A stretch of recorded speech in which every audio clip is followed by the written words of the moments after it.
Shalom, brothers and sisters. Shalom, brothers and sisters.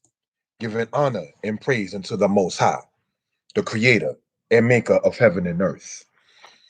This particular presentation may seem a little early or late, depends on how one looks at it. This is due to the fact of the teaching, the concept, the ideology of Moses murdering.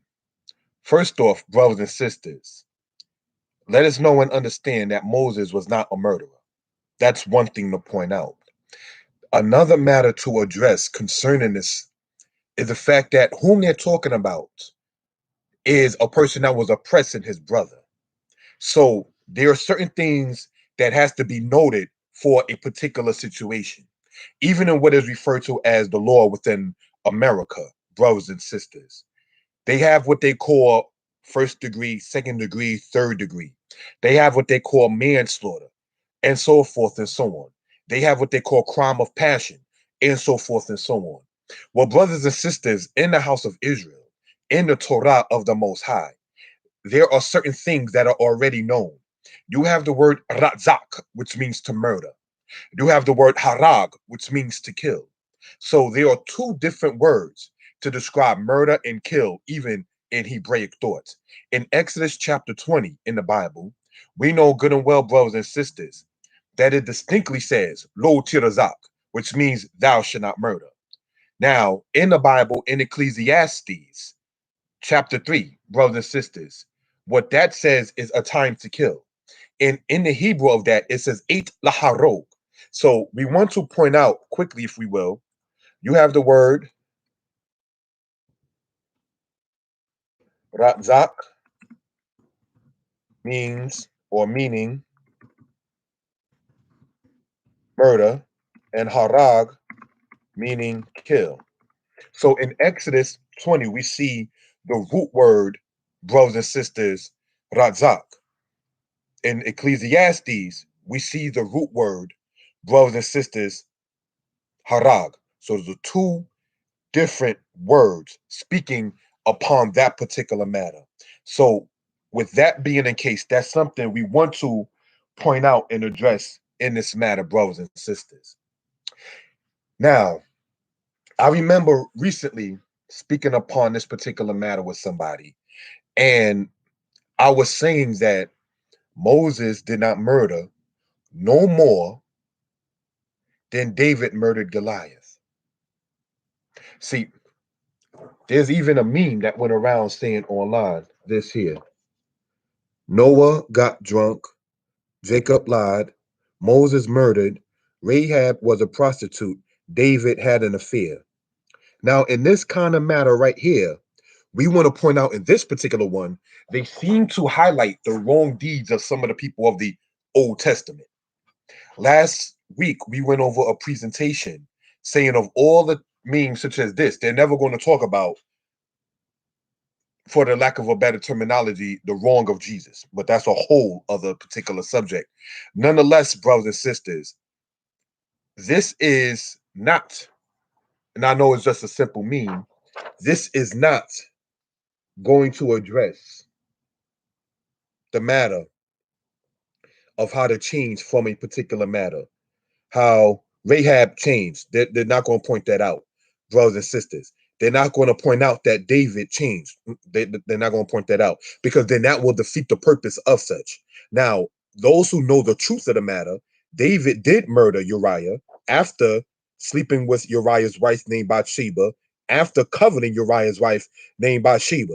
So this is not to say or to knock brothers and sisters, David, or anything of that particular sort. But what we want to point out, what we want to emphasize on, is the fact of people saying that Moses murdered. Brothers and sisters, we're going to use this book as our primary source and citation in this particular matter. Okay? Let us go in the scriptures. And we're going to start in the book of Exodus, chapter 21, and we're going to read verse 12 and verse 13. Exodus chapter 21, verse 12 and verse 13. All right. So I want to type this in here.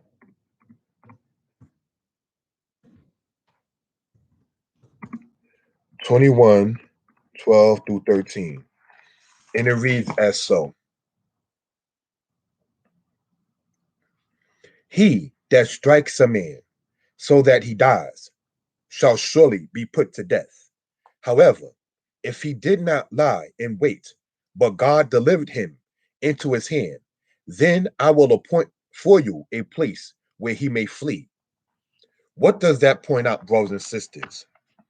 That if the person who took another person's life did not lie in wait, premeditate, if you will, sit there and connive mentally a scheme to sit there and take another person's life, to cause another person, an image of the Most High, to be put to rest ahead of time by murder. If you did not intend on that, but if the Most High caused it to happen and use you as an instrument, it says that the Most High will appoint a place for that person to flee. We want to emphasize that in this particular matter, if we will, brothers and sisters. All right, please remember that. Now, I asked concerning this kind of matter, brothers and sisters, if people are saying that Moses did that on his own whim and that Moses was not right in doing so, as some people have, believe it or not, have stated, I asked, how then was Jael right in the book of Judges in the matter of Sisera? We're going to read that and show the connection politically, socially, between what happened with Yael and Sisera and Moses and the Egyptian. So what we're going to do now is read in Judges chapter 4. We're going to read from verse 1 through 3, and then read from verse 15 through 21. All right. Let us go in this particular case. The book of Judges, chapter 4, verse 1. When Ehud was dead, the children of Israel again did evil in the sight of the Most High. Let's remember, the children of Israel, it says, again did evil in the sight of the Most High. Let's remember that. So the Most High sold them, meaning sold Israel, into the hand of Jabin, king of Canaan, who reigned in Hazor. The commander of his army was Sisera, who dwelt in Haroshet Hagoyim. And the children of Israel cried out to Yah, for Yabin had 900 chariots of iron, and for 20 years he had harshly oppressed the children of Israel. So let us remember, brothers and sisters, all right, that this says that the children of Israel were oppressed. Now, the Hebrew there says the word in root, oppress.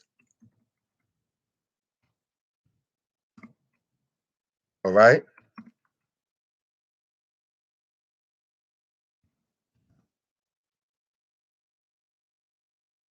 Sorry about that. The root there is the word lachat, which means to oppress. That's what we see in Judges chapter 4, verse 3. Let us remember that for reason and purposes. And let's remember the reason why Israel was delivered into the hand of the Canaanites is because, as it says, the children of Israel did evil in the sight of the Most High. So now, going from there, let's go to Judges 14, pardon me, Judges 4, verse 15. All right. Let's read, and it says this, Judges chapter 4, verse 15. And the Lord routed Sisera and all his chariots and all his army with the edge of the sword before Barak. And Sisera alighted from his chariot and fled away on foot. But Barak pursued the chariots and the army as far as Haroshet Hagoyim. And all the army of Sisera fell by the edge of the sword. Not a man was left. However, Sisera had fled away on foot to the tent of Yael, the wife of Heber the Kenite. For there was peace between Jabin, king of Hazor, and the house of Heber the Kenite. And Yael went out to meet Sisera and said to him, Turn aside, my lord, turn aside to me, do not fear. And when he had turned aside with her into the tent, she covered him with a blanket. And he said to her, Please give me a little water to drink, for I am thirsty. So she opened a jug of milk gave him a drink, and covered him. And he said to her, stand at the door of the tent. And if any man comes and inquires of you and says, is there any man here? You shall say no. Then Yael, Heber's wife, took a tent peg and took a hammer in her hand and went softly to him and drove the peg into his temple, and it went down into the ground, for he was fast asleep and weary, so he died. And then, as Barak pursued Sisera, Yael came out to meet him and said to him, come, I will show you the man whom you seek. And when he went into her tent, there lay Sisera dead with the peg in his temple. So on that day, God subdued Yabin, king of Canaan, in the presence of the children of Israel. And the hand of the children of Israel grew stronger and stronger against Yabin, king of Canaan, until they had destroyed Yabin, king of Canaan. So, brothers and sisters, the point in going over that matter in the book of Judges, chapter 4, we want to point out that Barak was pursuing an army of the people of Canaan, and that they fell and was defeated before Barak and his army, and that their leader Sisera went on foot and fled away. When he fled away, Yael, the wife of Heber, met him, and then she invited him into her tent. He went into her tent and asked for water. She gave him milk instead, so that made the man sit there and feel comfortable in that particular matter. And he told her that if anybody asks you if somebody is here, tell them no. They are in a time of war, brothers and sisters. She invited the captain of the army that was against her people into her house, and then she slew him. See, and I want to say this and not being disrespectful, Jael wasn't the kind of woman that was holding up the black people to get at the KKK member. That wasn't her. Some years ago, and it's been posted online, there was a woman who stood between the members of the KKK and black people who was going to attack him. Like she has to protect the oppressor of her own people. That is the opposite spirit that Jael had. Jael wasn't the kind of woman that was, oh, they only after the men and not us, the women. That's not the spirit that Jael had. So we want to remember what we read in Exodus, that if the person lie not in wait, but the Most High causes it to come to pass. She didn't look for Sisera. Sisera went on foot. She saw him. And when that particular matter happened, brothers and sisters, he went in, got comfortable, and got killed. That is war, brothers and sisters. Did you know in the Vietnam War that the Vietnamese women would invite the American soldiers in and kill them or do something to them that would cause them to be hurt? We're not going to get too graphic, but it's a sexual nature. The Vietnamese women in the Vietnam War used to sit there and invite American soldiers, be intimate with them, and have their genitals to be hurt. We're just going to leave it at that, not getting too graphic. That's war, brothers and sisters.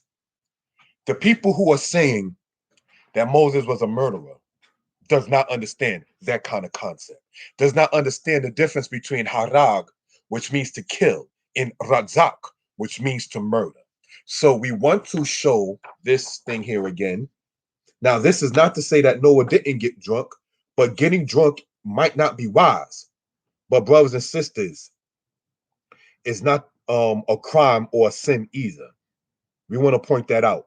All right. In Israelite or even Hebraic culture, it is not a sin to get intoxicated. Proverbs chapter 20 and Proverbs chapter 23 speaks against it in wisdom. It's not a wise thing. It's not something that you should look forward to. It's not something you should drink to the point when you yourself are drunk, brothers and sisters. But it's not a thing that because of this, thou shalt pay this or so forth and so on. It's just giving and showing an example of what can happen when one is intoxicated.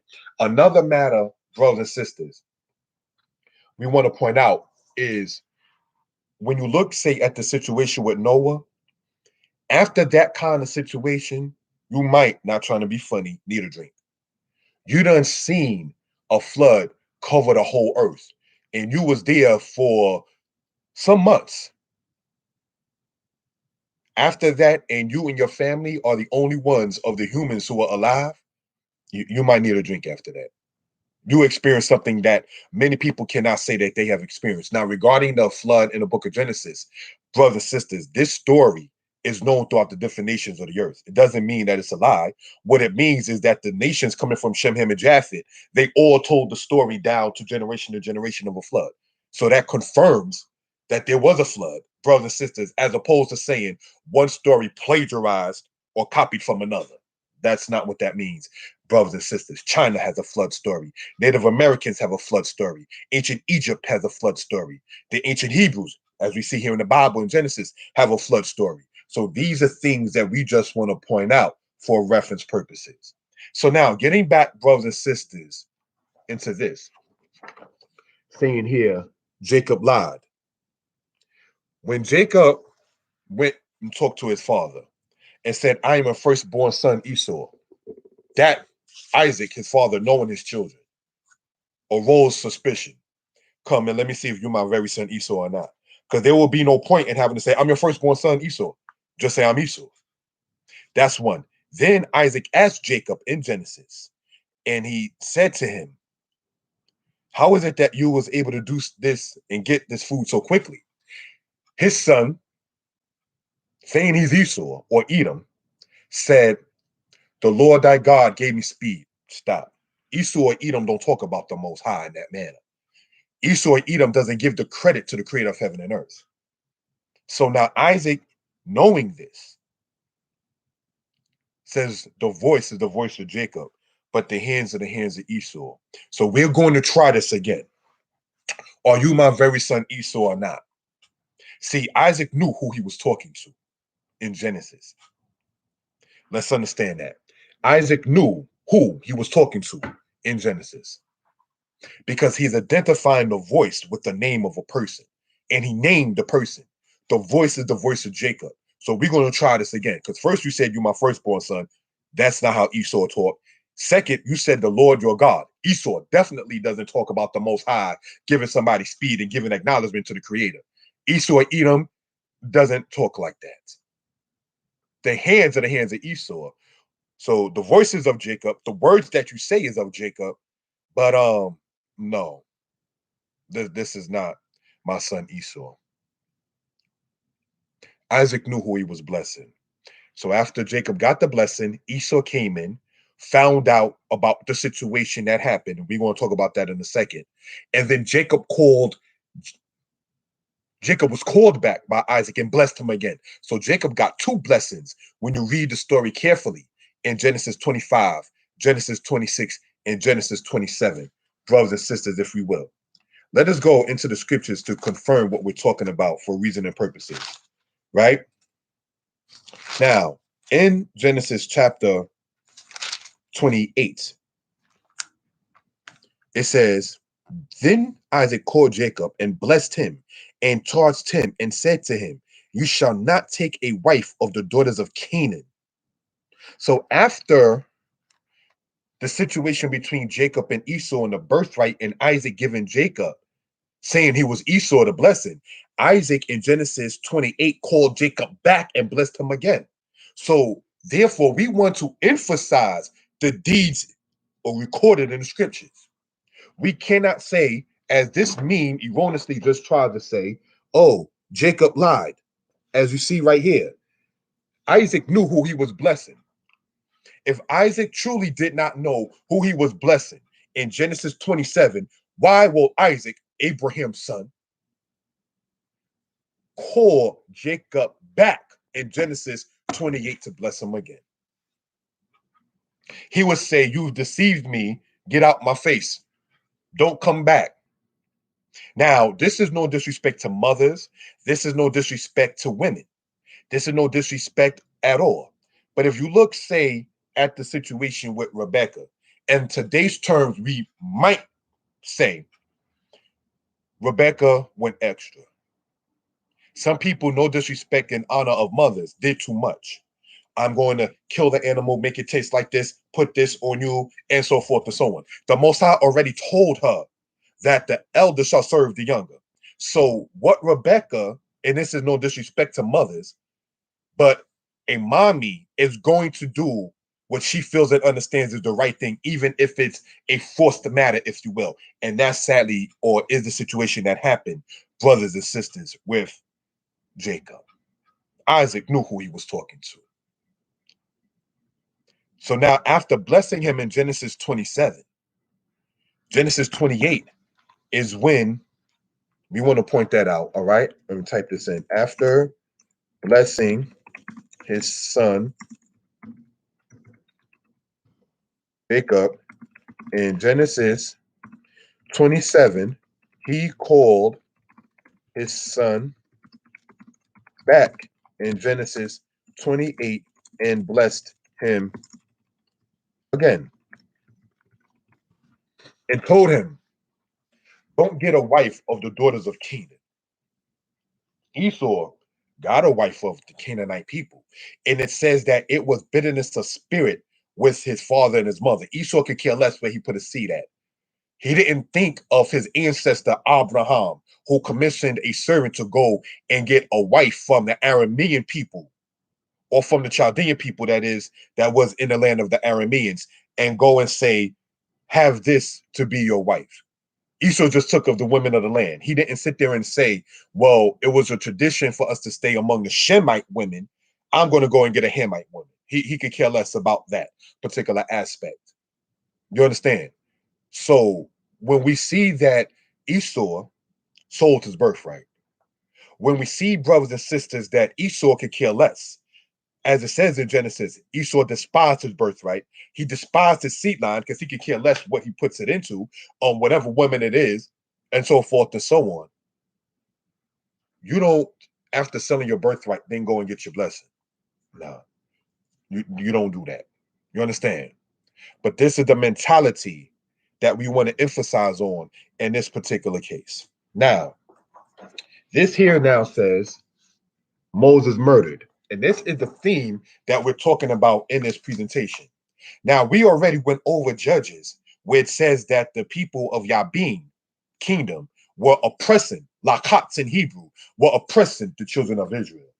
We already went over that if somebody lies not in wait and anticipates and premeditates to take somebody's life, but the Most High causes it to come to pass, that the Most High will appoint a place for this person to flee. So let us go, if we will, into the scriptures itself.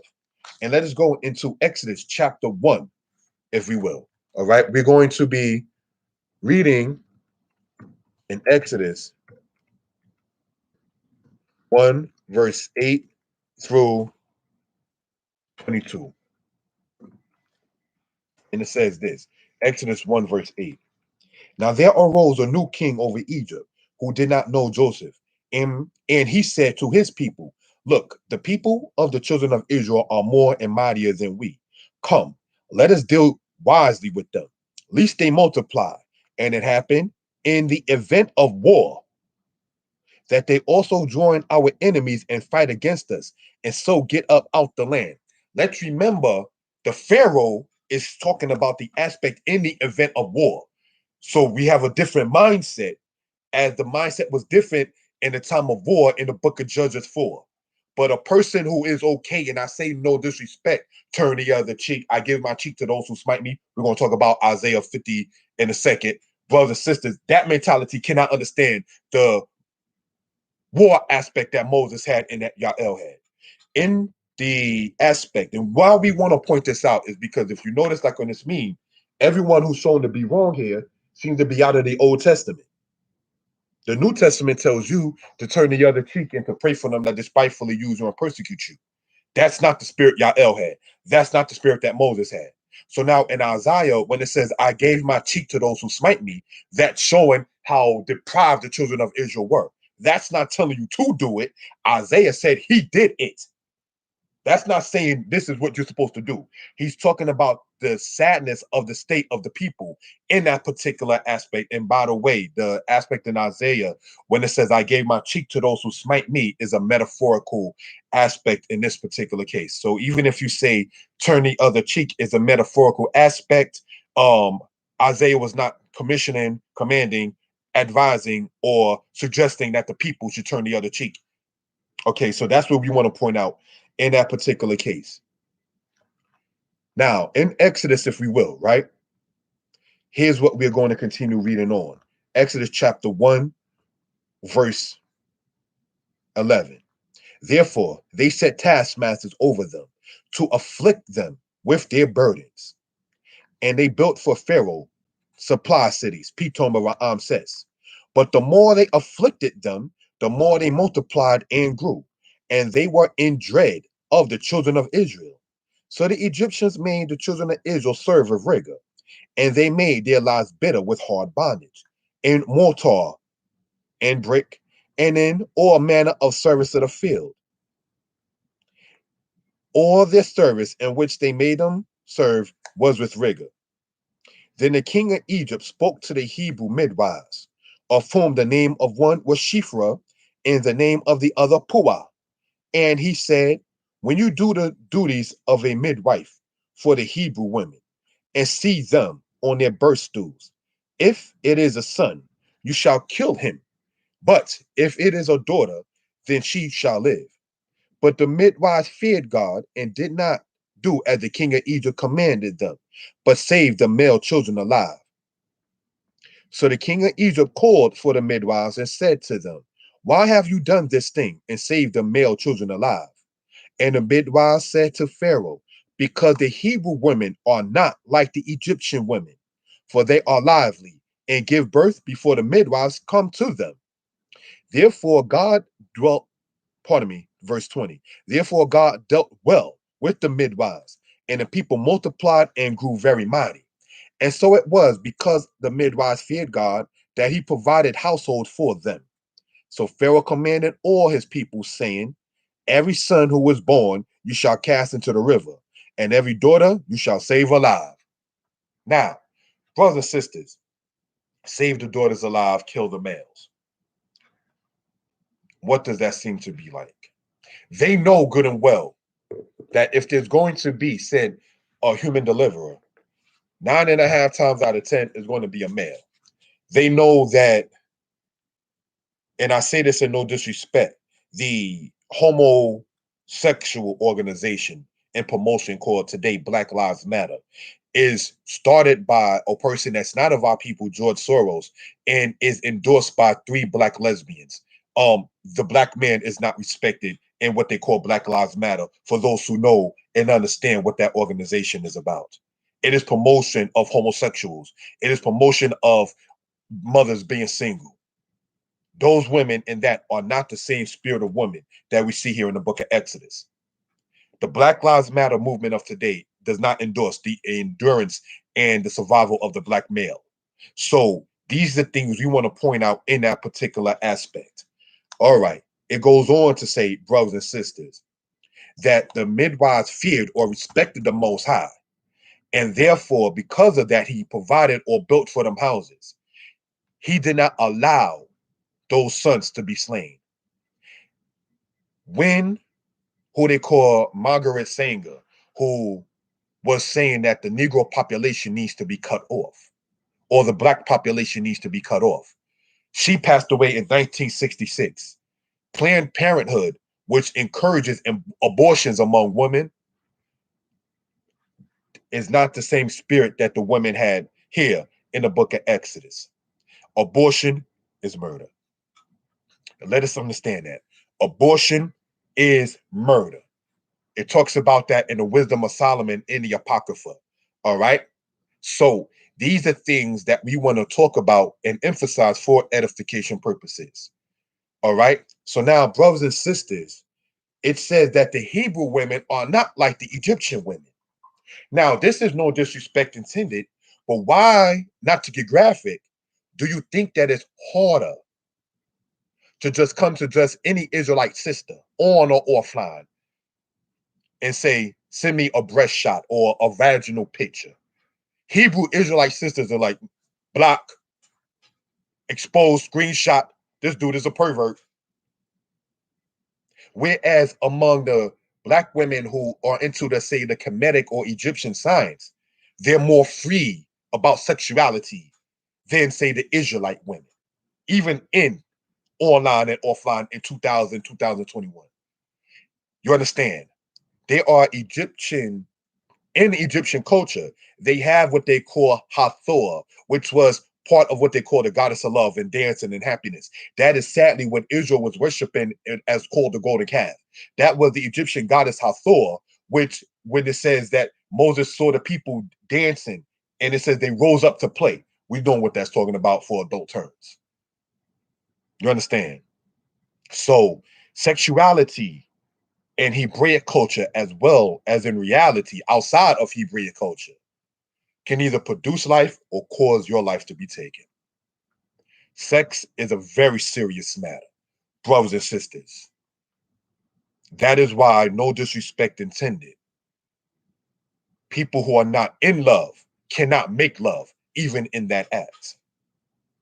There's a difference between the two in spirit, if we will, brothers and sisters. So we just wanted to point out certain things for edification purposes. It goes on to say that the children of Israel were made to serve with rigor and all manner of service with bricks and in the field. So bricks is things that you're building in the city. Pitom Ra'am says, as was being worked upon by the Israelites. Today in terminology, they refer to as Tel El Daba or Avaris or so forth and so on. But not getting so far into archaeology, brothers and sisters, what this is talking about and what this is emphasizing on is that the people were being afflicted. Now let's remember that, okay? Let's go to the portion that people talk about when they say this here, when they say Moses murdered, right? Let's go to Exodus chapter 2, verse 11. And it says this. All right, we want to write this part out. Exodus 13. All right. And it says this. Now it came to pass in those days when Moses was grown that he went out to his brethren and looked at their burdens. And he saw an Egyptian smiting a Hebrew, one of his brethren. So he looked this way and that way. And when he saw no man, he killed the Egyptian and hid him in the sand. Now, according to some people, they're saying, see, it says right here that he killed. Now, of course, we know the translation from Hebrew. It says, Wayak Moshe Etamitzri, which means that he struck the Egyptian. Remember, this is why we wanted to point out the matter with Hebrew, because the word harag means kill. The root word that we see here in Exodus in Hebrew, when it says in this version, he killed, or properly he struck, that comes from the Hebrew root word nakah. Now, in root, it's going to tell you wayak because it's showing the biblical Hebrew and showing that the word nakah, when beginning with the letter noon, right, in Hebrew, in a verb is called a noon verb. What that happens is when you show the conjugation of it, the noon drops out. That's why you don't hear the noon sound when you say wayak, which means and he struck. Now, many Israelites, and this is not to sound harsh or disrespectful, especially the children. I know what that's talking about. We're being raised in an Israelite house. We're familiar or heard the word makah. Makah means spanking. So when you find a mother or father saying to their child in Israel, "Do you want a makah?" They're talking about a spanking or a beating. I remember getting that from my mother, but that's another subject. Brothers and sisters, getting into this particular case and getting into this particular matter, if we will, right? It says this 13. And when he went out on the second day, behold, two Hebrew men were fighting. And he said to the one who did the wrong, why are you striking your fellow? Then he said, who made you a prince and a judge over us? Do you intend to kill me as you killed the Egyptian? So Moses feared and said, surely this thing is known. When Pharaoh heard of this matter, he sought to kill Moses. But Moses fled from the face of Pharaoh and dwelt in the land of Midian and sat down by a well. Now the priest of Midian had 7 daughters, and they came and drew water, and they filled their troughs to water their father's flock. Then the shepherds came and drove them away. But Moses stood up and helped them and watered their flock. And when they came to Reuel, their father, he said, how is it that you have come so soon today? And they said, an Egyptian delivered us from the hand of the shepherds, and he also drew water for us and watered the flock. So he said to his daughters, and where is he? Why is it that you have left the man? Call him that he may eat bread. Then Moses was content to live with the man, and he gave Zipporah his daughter to Moses, and she bore him a son. He called his name Gershom, for he said, I have been a stranger in a strange land. Now it happened in the process of time that the king of Egypt died. Then the children of Israel groaned because of the bondage, and they cried out, and their cry came unto God because of the bondage. So God heard their groaning, and God remembered his covenant with Abraham, with Isaac, and with Jacob. And God looked upon the children of Israel, and God acknowledged them. So, brothers and sisters, what is this saying in this particular matter? It says that Moses, one, he was mistaken as an Egyptian. We already know how the Egyptians looked. A lot of people might say it's because of what he wore, but that can't be the case, because when you see a European dressed as an Egyptian, we know that's a European, even online, dressed as an Egyptian. We know that Yul Brynner, dressed as Ramses, is a Russian guy in the Ten Commandments movie by Cecil B. DeMille. The guy who played the Pharaoh Ramses is named Yul Brynner. He's a Russian dressed as an Egyptian. Yul Brynner is not from Semitawi or Kemet or so forth and so on. He's not from the people of Mizraim.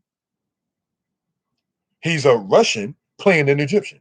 So Moses being mistaken as an Egyptian could not have just been because of his clothes. So that's something we want to point out. All right. Now, the other matter, brothers and sisters, is that it says that Moses stood up and helped them. We want to read that again. All right. In Exodus chapter 4, verse 17, it says this. Then the shepherds came and drove them away, but Moses stood up and helped them and watered their flock. What does that tell us about the character of Moses? Pardon me. That's 2:17, not 4:17. Sorry about that. In Exodus chapter 2, verse 17, Moses stood up. What does that tell us as men? Stand up. Stop being so complacent with the women, the sisters, who one of them eventually became his wife, being oppressed.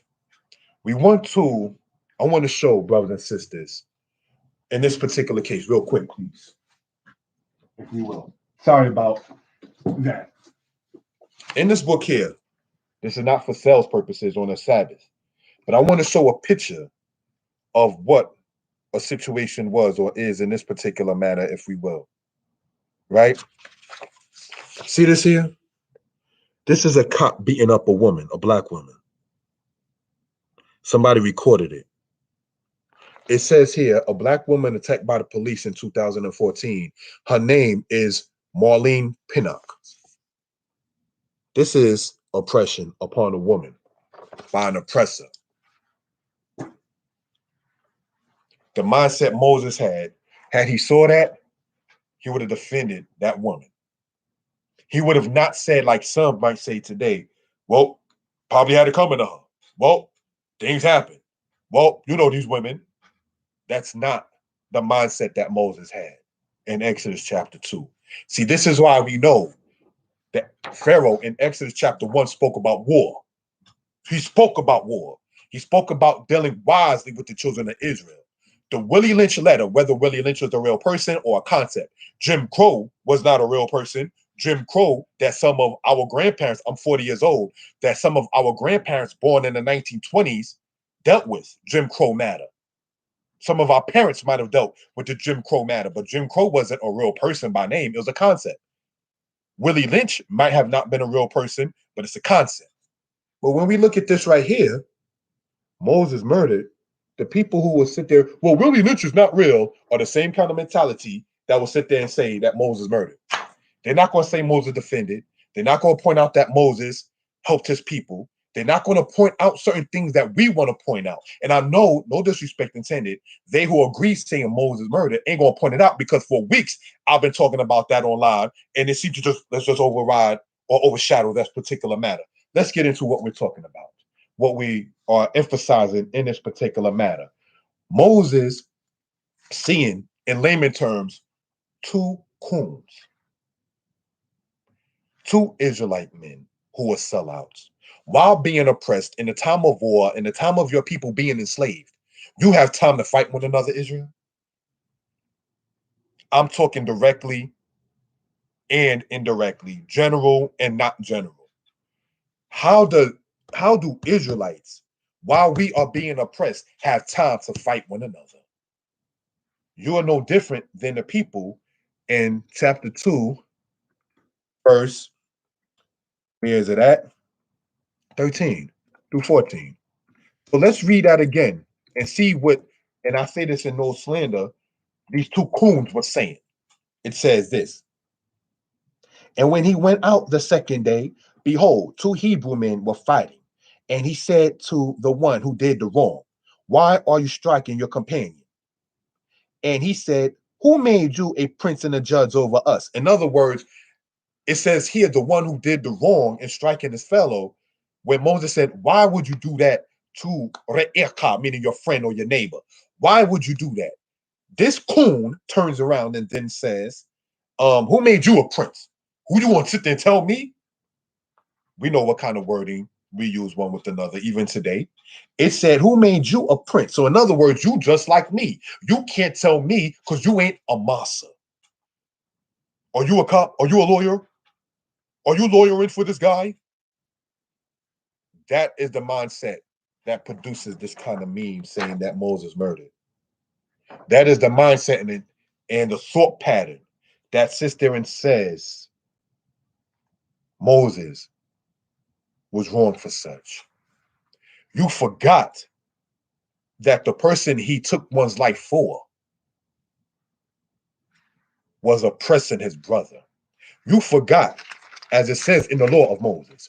We're going to read this in Leviticus 19, if we will. Leviticus 19, and we're going to start. All right? Leviticus 19, verse 16. You shall not go about as a talebearer among your people, nor shall you stand idly by the blood of your neighbor. I am Yah. That which we just read is in Leviticus 19, verse 16. So when he sees his brother being oppressed, and they did floggings in ancient Egypt. The book of Joshua, for those who subscribe to the book of Joshua, speaks about Joseph being flogged in the land of Egypt.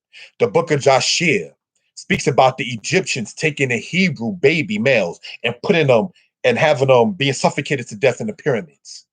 The book of Joshua talks about that. It talks about the oppression that the Pharaoh was saying, if you see a male, slay him. So they were about getting rid of the male population. Just like, if we will, brothers and sisters, look at the list of black men that are killed by the police, if we will, brothers and sisters. See, this is something, especially like from 2015, that was happening rapidly between the police and black males. All right. In the other book, I got the list of the males. But right here, we have Shalina Lyles, Shukri Ali, Deborah Dana, Rakia Boyd, Maya Hall, Miriam Carey, Natasha McKenna, Yvette Smith, Donisha Harris, Alicia Thomas, Chantel Davis. That's just a list of some of the women that were killed by the police. We know about the situation, say, with Patrick Dorismond. We know about the situation of Sean Bell. We know of these kind of situations. The police department are the taskmasters that was appointed by the Pharaoh to be over the people. I remember one night in New York, um I was on the area of, say, Franklin and Nostrand, where, for those who know New York, where the A train, the C train all connect to the 2 and the 3 train, right? For those who know the vicinity of Brooklyn I'm talking about. It was on a Saturday night in the summer in 2002, maybe 2006, 2007. And the police were around. And all you saw was a bunch of brothers and sisters just hanging out, chilling or whatever in the street. The white cops that they had there looked extremely paranoid and terrified. Those are your trigger happy people, brothers and sisters, that they sit there and appoint to be over the people. It's no difference than the taskmaster that was set up back in the book of Exodus. It's no different than when the Assyrians, after capturing the kingdom of the northern tribes of Israel, appoint their taskmasters over them, like Tiglath-Pileser said he did. It's virtually no difference. So in the time of captivity, oppression, and the time of being exiled, and the time of, as stated, not to be redundant, but for edification purposes, of being oppressed, these are things that do happen. The brother is saying to Moses, because I called him a coon enough times already, okay? The brother who has a very low mentality of himself is saying to his brother Moses, who made you a prince and a judge over us? Do you intend to kill me as you killed the Egyptian? So, in other words, if you're going to sit there and kill an Egyptian who's a boss, he's a master, you definitely going to kill me because I ain't nothing but a, you know what word. I ain't, you know what word. So if you're going to kill somebody great, like, one of these oppressors of our people, I know you kill me. That's the mindset, the extreme low self-esteem that one has. A broken man, if you will, what women may call a kept man, if you will, or a broken man, or a man who is beyond repair. Harriet Tubman talked about that, about the broken man who didn't want to, we not going to be free, ours will stay here. That kind of mindset. It existed sadly in ancient days. It existed sadly during mental slavery of today, or it existed in mental slavery, and definitely physical slavery. And the people who promote the concept of saying Moses murdered, forgetting the fact of the person whose life he took somebody for was oppressing his brother.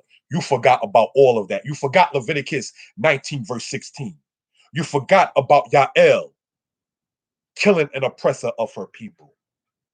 Now, we want to point out, going back, if we will, into the book of Judges, brothers and sisters. We're going to go into Judges chapter, again, 4. All right? Judges 4. We're just going to read in verse 3. All right? And it says this. And the children of Israel cried out to the Most High, for Yabin had 900 chariots of iron, and for 20 years he harshly oppressed the children of Israel. He oppressed the children of Israel. And then later on in the same chapter, Yael, a woman, killed him. Now we know in Israel, it's the men who go out in war, but we also know good and well the Most High does as he pleases. We know good and well that it says the Most High will appoint one to flee. So somebody, in speaking about this online, had said to me, well, in the time of, say, what happened with Yael, that was a time of war. That's why we can tell the people are not reading. Not that anybody knows everything. You forgot the Pharaoh had a war mindset. In Exodus chapter 1, verse 10, come, let us deal wisely with them, lest they, Israel, multiply, and it happen in the event of war. The Pharaoh is thinking about if war comes. In the time of Judges, they were already being oppressed. And then a war happened during that oppression. That's how you can tell the people who would say Moses murdered are not understanding the social, political, and of the matters of a society at that time. You hate the Old Testament. Let's just be 100. You hate the Old Testament. That's why the star on the human level, being Moses, you hate him too. That's why I asked, do you think David was wrong in the slaying of Goliath? The response was, well, in the time of the Philistines with Goliath and David killing him, was in a time of war. In the time of Yael, that was a time of war. So when the Pharaoh talks about in Exodus 1 verse 10 about a time of war, that slips your mind. You like the story of David with Goliath because it says that a child did something, and David, though he was not perfect, he stood up. But Moses stood up. So my question to the people who will not say comfortably that David murdered Goliath, you are saying that Moses murdered the Egyptian. Goliath in 1 Samuel chapter 17 taunted the children of Israel. And what did David say? Even when his brothers were like, we're not going to sit there and deal with the matter, right? What did, pardon that, what did, brothers and sisters, David say? Who is this uncircumcised to come up against the armies of El Hai, the living God? That is what David said. Who is this uncircumcised to come up against the armies of the living God? So Saul, who he went to get permission from to slay Goliath, said to David, Goliath, has been a warrior since his youth, and you, David, are just a youth. Saul did not see beyond the corner. He only saw a lad. He didn't see beyond what this lad will be able to do. Now, in 1 Samuel 17, it distinctly says, brothers and sisters, that David said that Yah will deliver you into my hand. David was cursed by Goliath, as it says there, and he cursed David in the name of his God. So now they're coming in the name of each other's God. And as we know, as the story goes on, David won. And then the courage began to be in Israel. So you have a woman in the book of Judges, knowing good and well that men were the ones who was commissioned to go to battle. But Sisera would not go comfortably, say, into a man's house and ask for water and give him milk in a blanket, like, okay, now I'm good. But Yael wasn't the women in many cases of today who would sit there knowing her people are being oppressed and block her people from getting at the oppressor.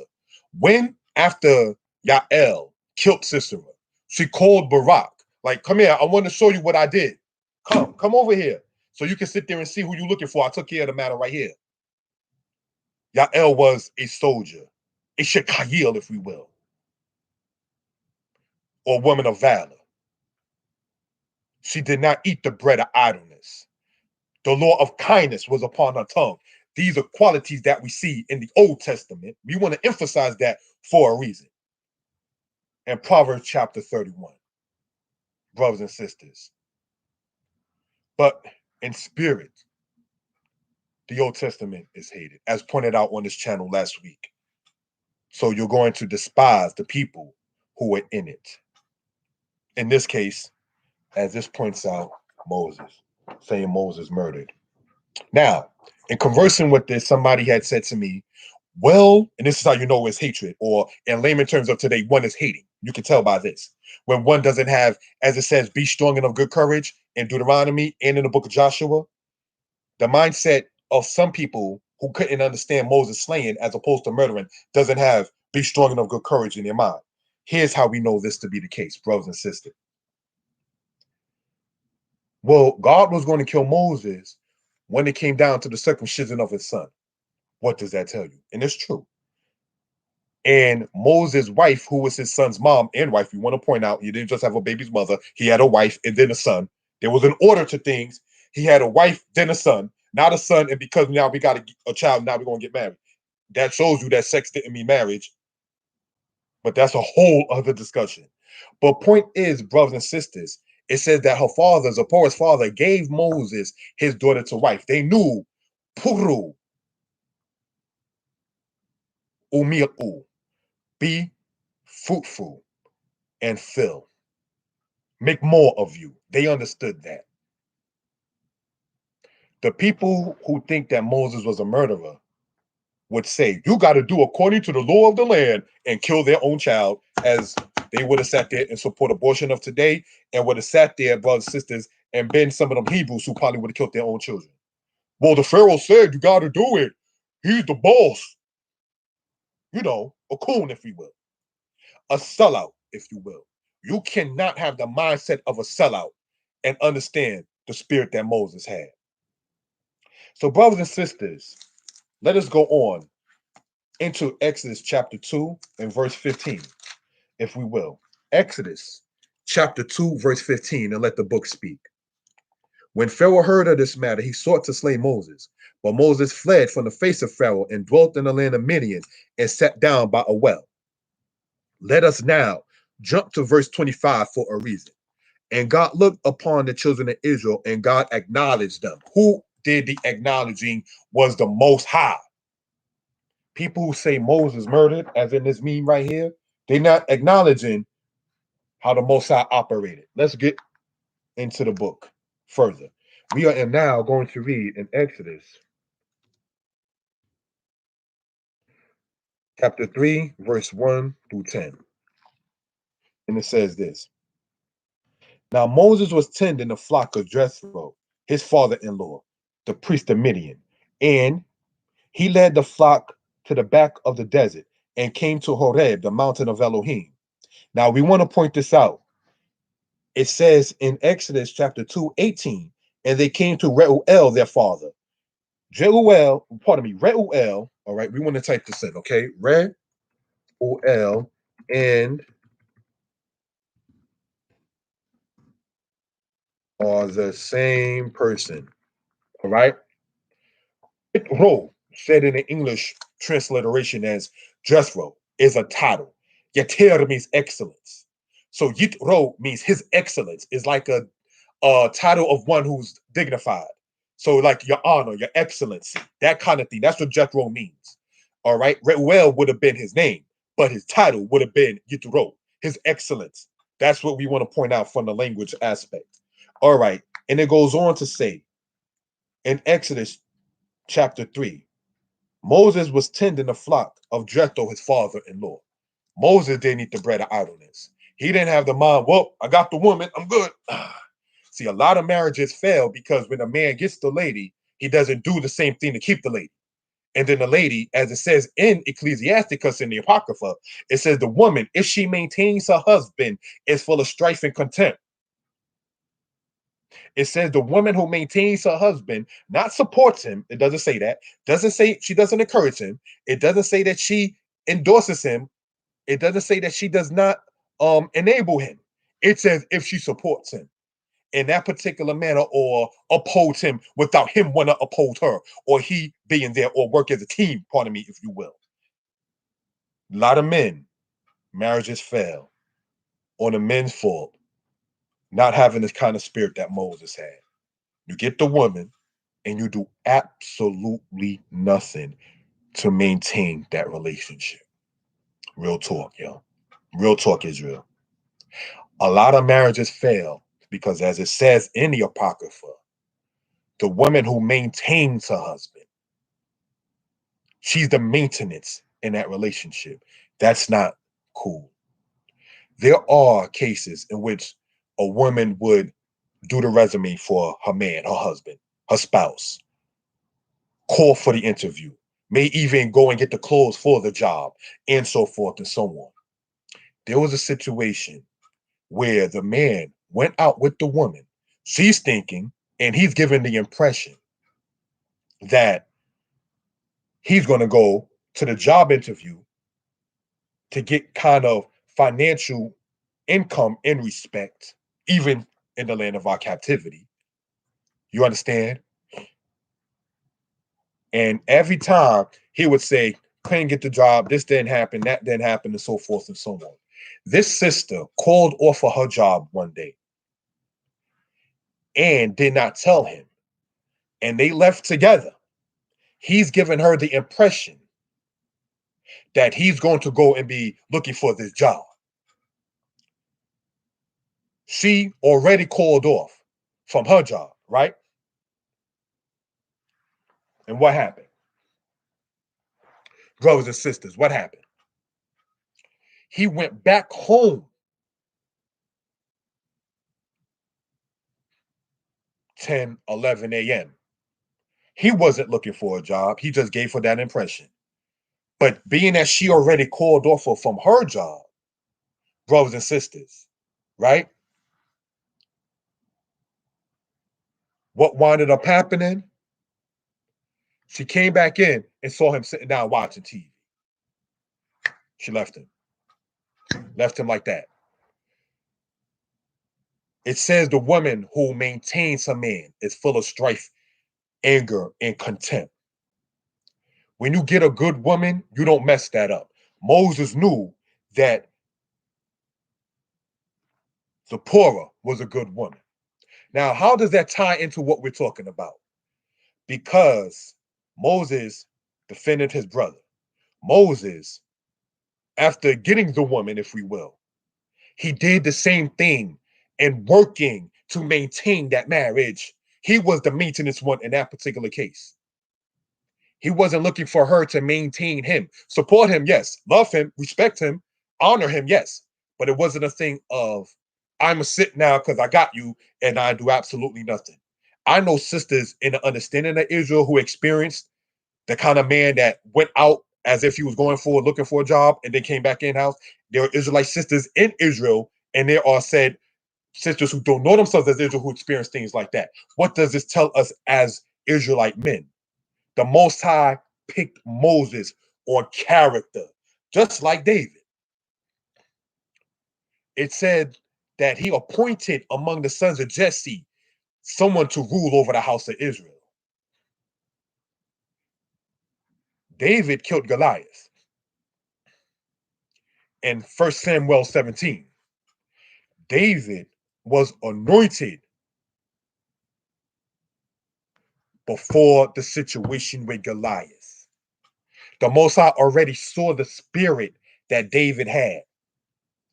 Maybe Jesse, his father, didn't see it. Maybe his brothers didn't see it. This is why we want to point out when people make memes such as this, that's why we're glad, as it says in Psalms 97, Psalms 96, one of those chapters, it says, Yah, the judge of the earth. Don't let man sit there and try to tell you a man defending his people was wrong. Don't let that happen, because the Most High didn't say that.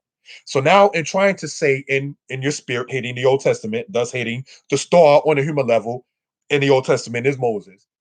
Well, God was going to kill him because of the matter with the circumcision of his son. But what does that tell you while you're not thinking ahead, while you're in your spirit of hating Moses? That means, brothers and sisters, Most High did not let nothing slide. That's what that means. So if the Most High did not judge or condemn Moses for killing an oppressor, an Egyptian, upon his own people, then why do you say that God was going to kill Moses in a matter of circumcising his son, as if Moses was just this wicked individual? If the Most High was going to kill Moses in regards of the circumcision of his son, and then his wife did the circumcision upon their son, what does that tell you? The Most High was not letting things slide by in that particular matter. So if the Most High did not judge Moses or condemn Moses in a matter of killing the oppressor of his people, in Egyptian, what makes you think that you're right to say that, as this meme erroneously says, Moses murdered? Shalom, brother Liz. I see the comment. Thank you, my brother, for the comment. What makes you think that that is right to say when the Most High didn't say it? Who are you to judge that matter when Yah did not judge it in that same particular matter. I tell you what you are and who you are. You are Sone. You a hater. You have the spirit of the Lakats, the oppressor. So, brothers and sisters, let's go on in this particular matter.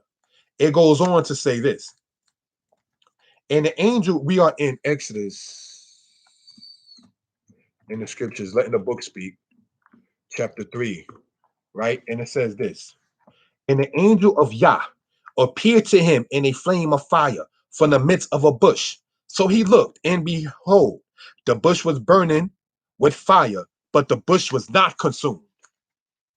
It says the angel of the Most High met him. And brothers and sisters, this angel of the Most High does not have a name.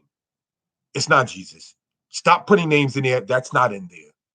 Stop trying to interlope and mix Christianity into the house of Israel, as some have done, saying this angel in Exodus 3 is Jesus. It does not say that. All right. So let's go on, brothers and sisters. Then Moses said, I will now turn aside and see this great sight while the bush does not burn. And when Yah saw that he turned aside to look, Elohim, God, called to him from the midst of the bush and said, Moshe, Moshe. And he said, Here I am. Then he said, Do not draw near this place.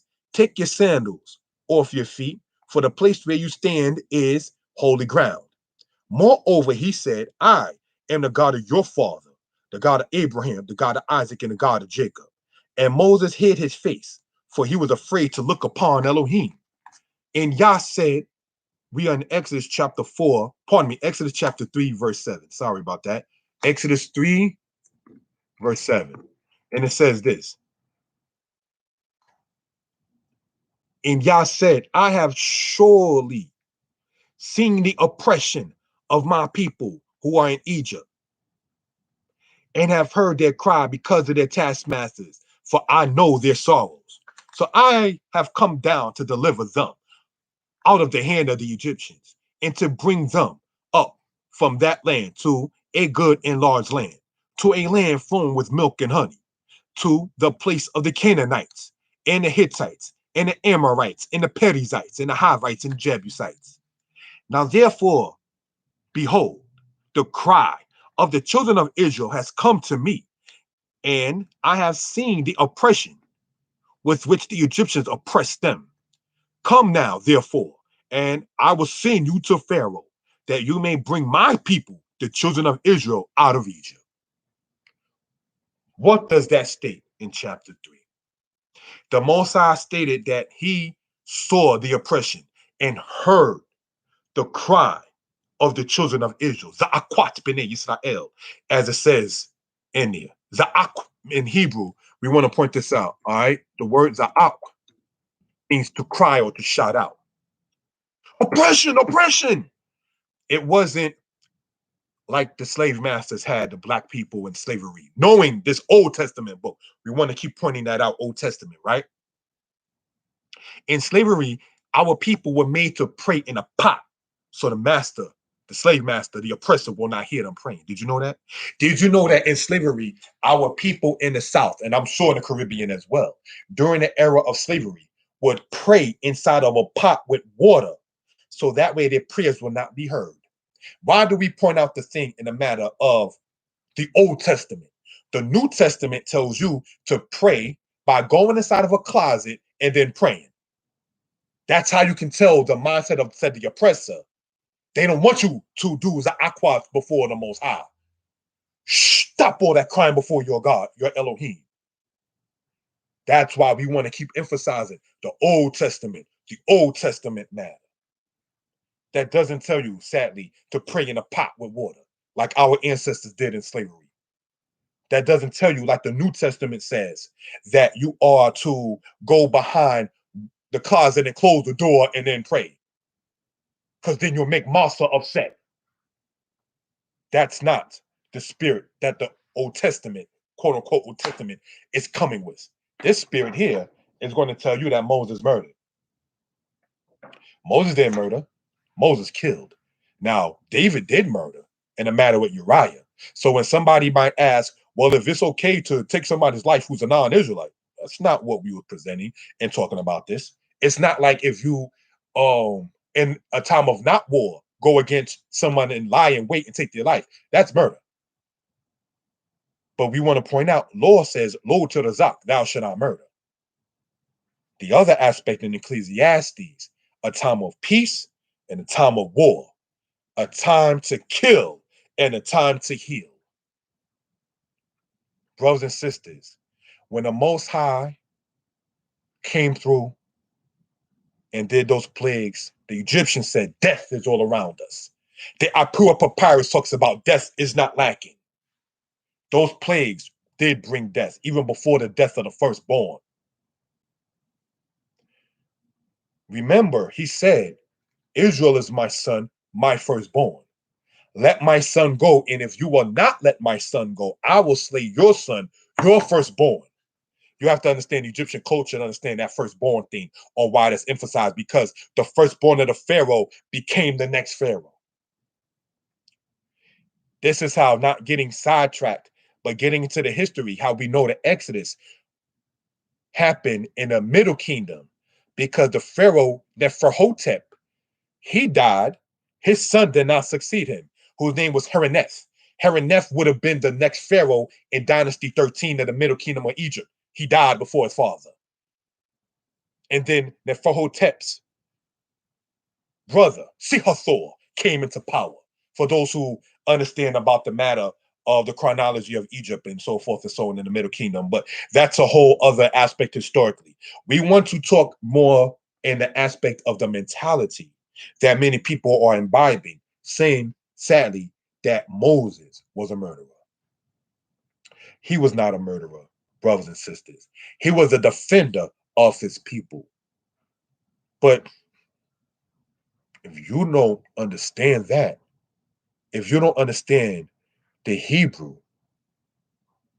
about Harag and Radzak, the word Nakah, as we went over, in these kind of matters, you're no different than the mindset of the Hebrews. While being oppressed, were fighting one another, just like many Israelites do today, online and offline, threatening other Israelites and all these kind of things when we are still being oppressed by our people. Moses killed an oppressor of his people. Brothers and sisters, Israelites threatening and even wanting to attack another Israelite brother or sister. Yes, sisters too. And endorsing that. Y'all the two coons that Exodus chapter 4, pardon me, Exodus chapter 3 talks about. Chapter 2, that is. Y'all will fight one another while we're still getting killed. Y'all will fight one another as they send their taskmasters into the hood in the United States. Here's the COVID vaccine for you. Take it. Those are your friends.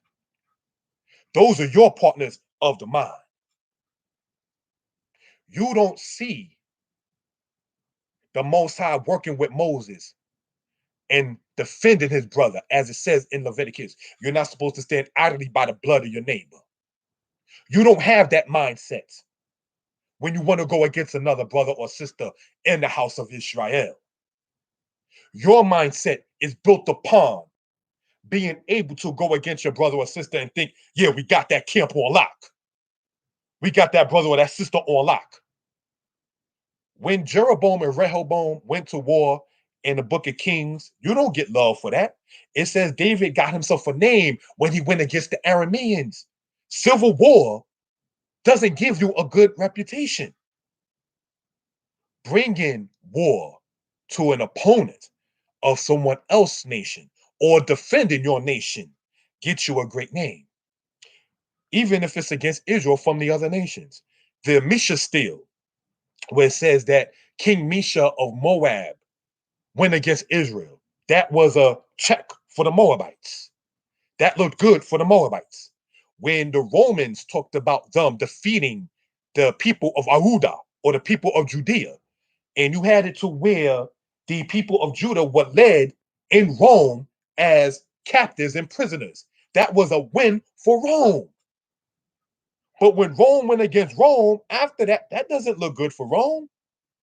When even in America, when they had what they call the Revolutionary War, when they went against the British, That was a win for America.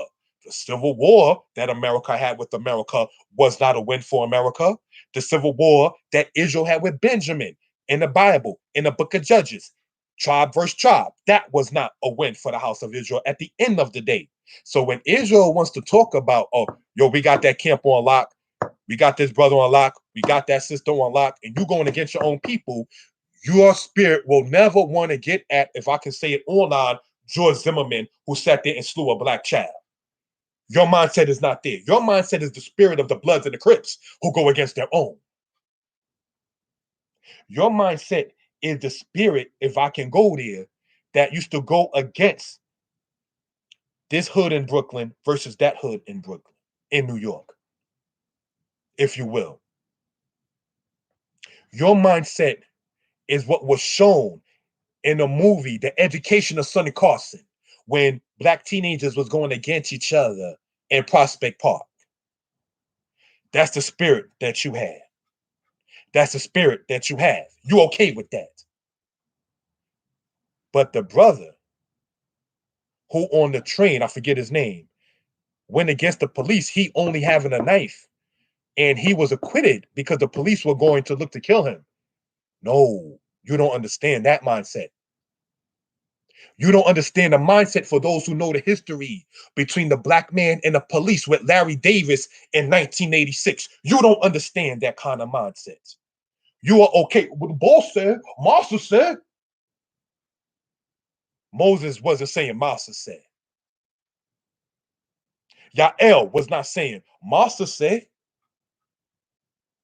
Judas Maccabeus was not saying Master said. Harriet Tubman was not saying Master say. Nat Turner was not saying Master say. But if you know yourself as Israel, you're saying your master say when you want to go against Israel. That's a problem. You okay with the KKK wearing white and the Bloods wearing red and the Crips wearing blue. So you got red, white, and blue, or against black people. You're okay with that. That mindset does not bother you. The Civil War that America had, the Civil War that Rome had, the Civil War that America had. Any people having Civil War does not look good for that people. The Revolutionary War looked good for America. When Rome, under the era of Claudius, went against Britain, that was a win in part for Rome. That looked good. In part, I say, for those who know the history.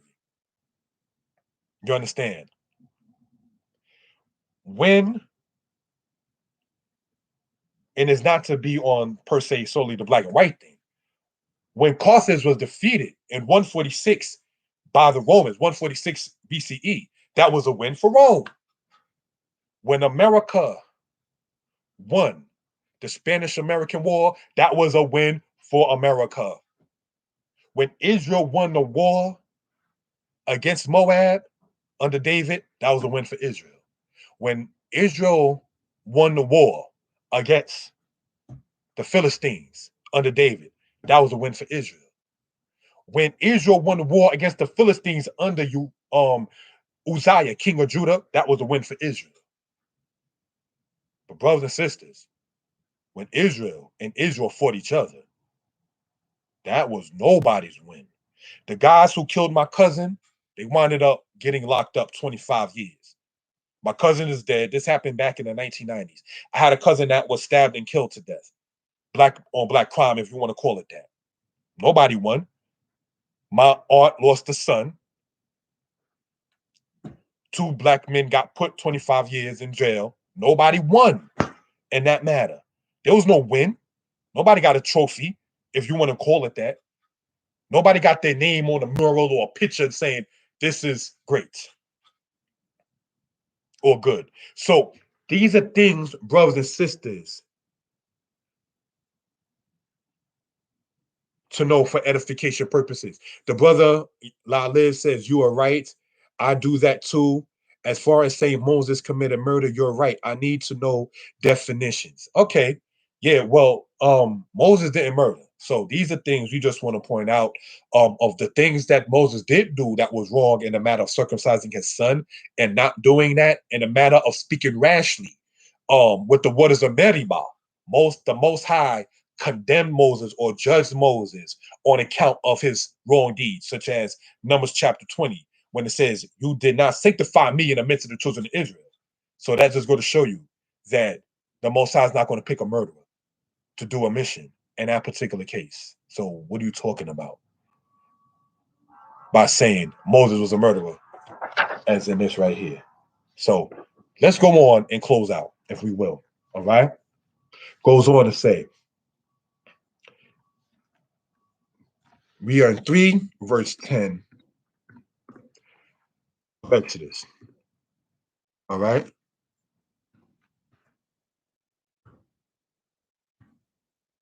3 verse 10 says this: "Come now, therefore, and I will send you to Pharaoh, that you may bring my people, the children of Israel, out of Egypt." Verse 9, it says oppress. Now, why do we want to emphasize that? The word akats means oppress. We see that in Exodus 3, verse 9. We see that in Exodus 3, verse 7. And brothers and sisters, we see that in Judges chapter 4, verse 3. Let's read that again. Judges 4,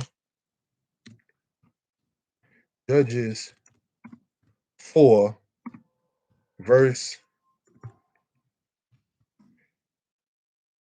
3. Let's read it again. "And the children of Israel cried out to the Most High." It says in Exodus 4, all right, we're going to tie this up. Exodus 4, Exodus 3, sorry about that, verse 9.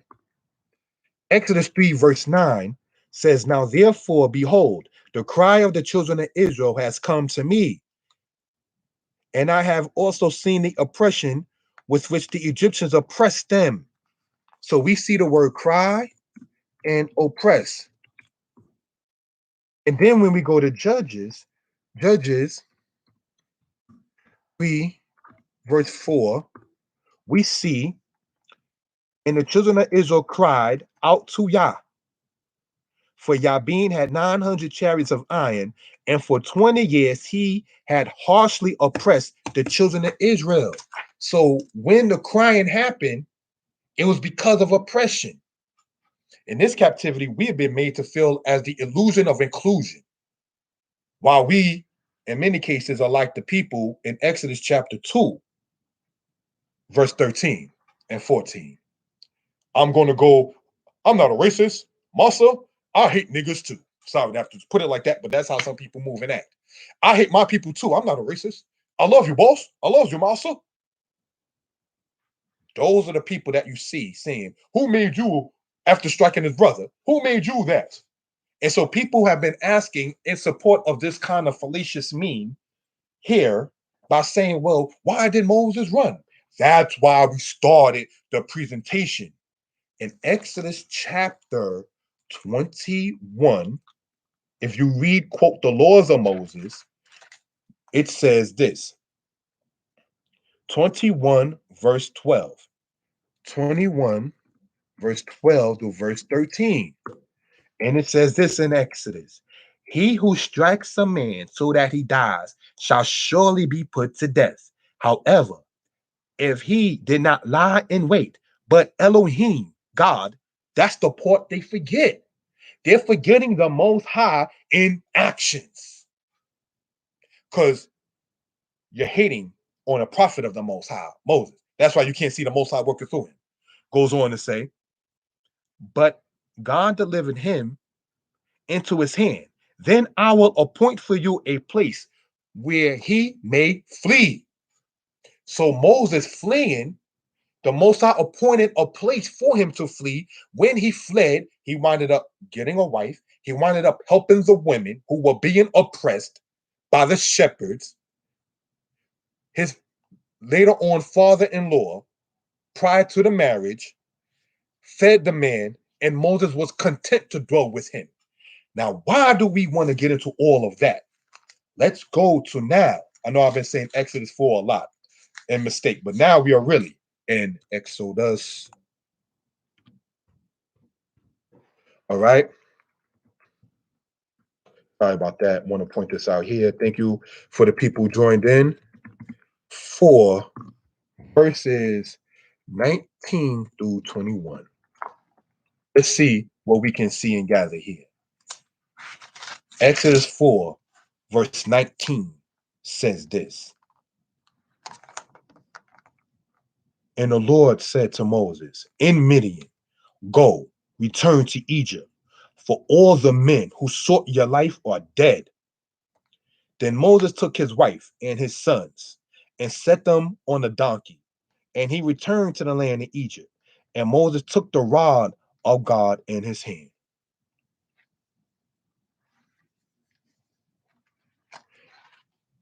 What did we just read? The Most High is telling Moses to go back to Egypt. And we already know from chapter 3, verse 10, all right, 3, verse 10 of Exodus is what we read again. Come now, therefore, and I will send you to Pharaoh, right? That you may bring my people, the children of Israel, out of Egypt. So while Moses was defending the women, the daughters of Jethro, while he wound up getting a wife, while he wound up having children, it says during the process of all of that, it distinctly says this, that Moses took his wife and his sons, meaning he was being fruitful and multiplying. That's why in hitting on Moses, like, what does that have to do with him getting a wife? Because you're not thinking about your people and procreation. You okay saying somebody who was a prophet of the Most High murdered? Yes, the boss. I hate nigga too. That's what you're saying. That's what you're saying. That's why you can't understand the purpose of the Most High working through Moses. Because of one, you're hating on Moses, because truthfully, you hate the Old Testament. That's what we want to point out. That's why the laws of Moses and how the Most High worked through the people doesn't seem to work with your mind. By the time they got to the Yam Suf or the Reed Sea, Moses said, it said that Moses cried out to Yah. And the Most High said to him, wherefore Christ thou unto me, take your rod and put it over the water. I sent you to get my people, the children of Israel, out of captivity. There's no point in you crying out to me. You already know what it is, Moses, and what you got to do. You know what the mission and the purpose of this is. To deliver the people from the oppression. So, brothers and sisters, in closing this out, we want to point out Moses was not a murderer. Whoever created this is incorrect. Brothers and sisters, Moses did not stand idly by the blood of his neighbor, as we see in Leviticus chapter 19, verse 16, is a law.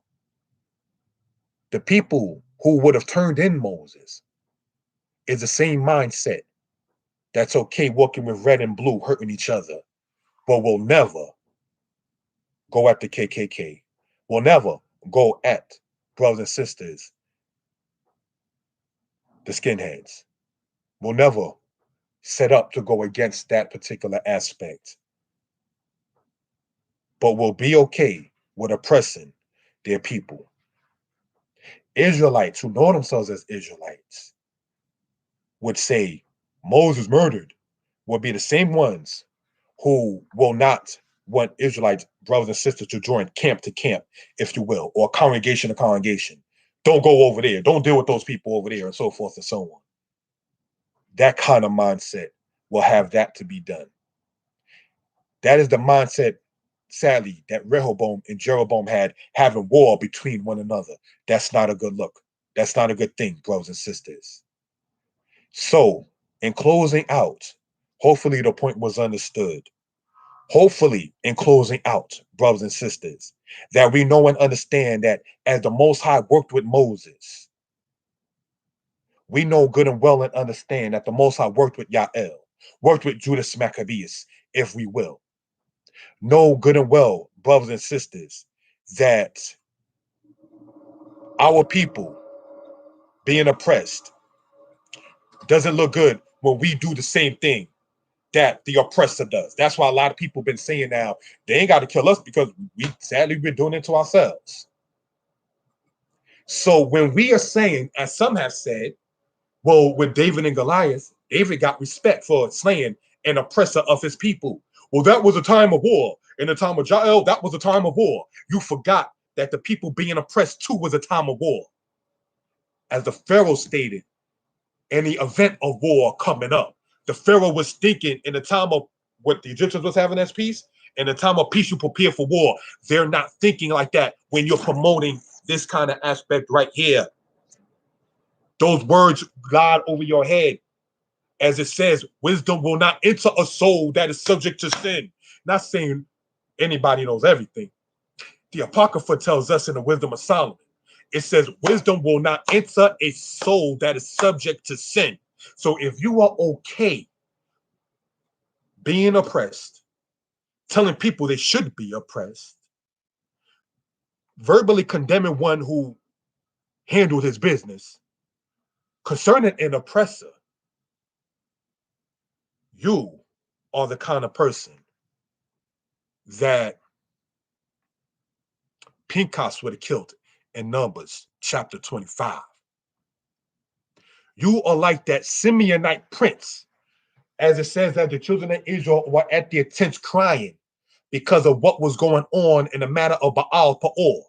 The prince of the children of Simeon went into the tent with the Midianite women or woman. And it says that Aaron's grandson by the name of Pinchas rose up and slew both the man and the woman.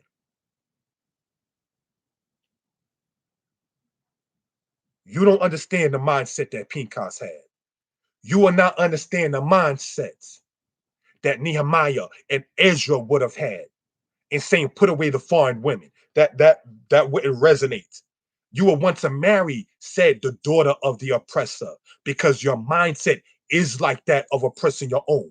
That's why in the book of Kings, if we will, it says in First Kings chapter 11, Solomon loved many foreign women.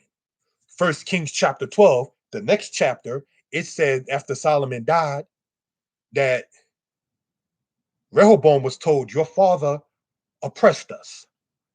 Solomon went out as an oppressor of his people, but it also says that he loved foreign women. You can't love women of another nation and love your nation. You can't want your children to be coming out the womb of another people and then still say you love your people. That's why Solomon, who was into foreign women, had the same spirit to be comfortable oppressing his own people, as pointed out in First Kings chapter 12.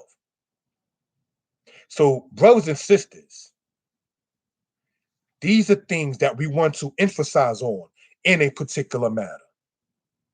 If the Most High did not condemn or judge Moses in a matter of slaying the Egyptian, we want to point out in Hebrew that, all right, Ratzak is murder, Rag is kill. What happened in Exodus, it says in Hebrew, right? Wayak. That word wayak comes from the word nakah. The word nakah means to strike. It does not mean to kill. It does not even mean murder. There are different Hebrew words that mean certain things. Well, Hebrew ain't important. You got some Israelites saying that other Israelites make Hebrew a god. What? Or Hebrew's not important. What? You pick a Hebrew name, my brother, but then say that Hebrew's not important. Okay. You accept the Hebrew name, then say Hebrew's not important. Because your English Bible, and I say while even holding it, does have some mistranslations. Let's go and see what the prophet stated concerning that matter. Let's go, if you will, to Jeremiah. We're going to go to Jeremiah before we close out. Chapter 2, verse 14. And it says this, so we can gain some understanding of what we're talking about for edification purposes. Jeremiah 2:14. Is Israel a servant? Is he a homeborn slave? Why is he plundered? The young lions roared at him and growled. Yea, they made his land waste. His cities are burned without inhabitants. The people of North and Tahpanhes have broken the crown of your head. Have you not brought this on yourself, in that you have forsaken Yah Elohim, the Lord your God, when he led you in the way? What do we want to point out in Jeremiah? Is Israel a servant? Is he a homeborn slave? In many cases, yeah. Massa said Moses murdered somebody who was somebody. Because if you killed an Egyptian, I'm just a regular nigga. So I know I ain't, you know what word. You killed Massa. I know you killed me. Because I ain't, you know what word. The Most High. When the people did not have courage, as it says, Kazakwa Amatz, be strong and of good courage. We are as grasshoppers in our own sight. We saw the Anunnaki. We saw the sons of Anak. We can't take that land. The Most High killed them. Lack of courage can lead to your death. Lack of courage can lead to having, as the Mandinka tribe points out, if you don't have a certain type of courage, like the Mandinka tribe says things in Africa, like they won't allow you to marry because the seed of a person who doesn't have any courage is going to make the tribe weak. So, brothers and sisters, what we want to point out, if we will, it says, is Israel a servant? Is he a homeborn slave? Why is he plundered? The young lions roared at him. Babylon, Assyria, mentioned as being lions in the book of Jeremiah, chapter 50. It says, the young lions roared at him and growled. They made his land waste. Assyria did that. Babylon did that. His cities are burned. Tiglath-Pileser, Sennacherib, and so forth and so on, without inhabitants. Also, the people of North and Tahpanhes. So they had Babylon coming from the east, Assyria coming from the north, and from the southwest, or south, if you will. They had the people of North, which is in Egypt, and Tahpanhes, which is in Egypt, going against them. North is ancient Egypt, is the Hebrew word for what we call Memphis of Egypt today. So you had the people of Memphis in Egypt, Tahpanhes, which the Greeks later on called Daphne, and then you had also the Assyrians and the Babylonians going against Israel. Is Israel a homeborn slave?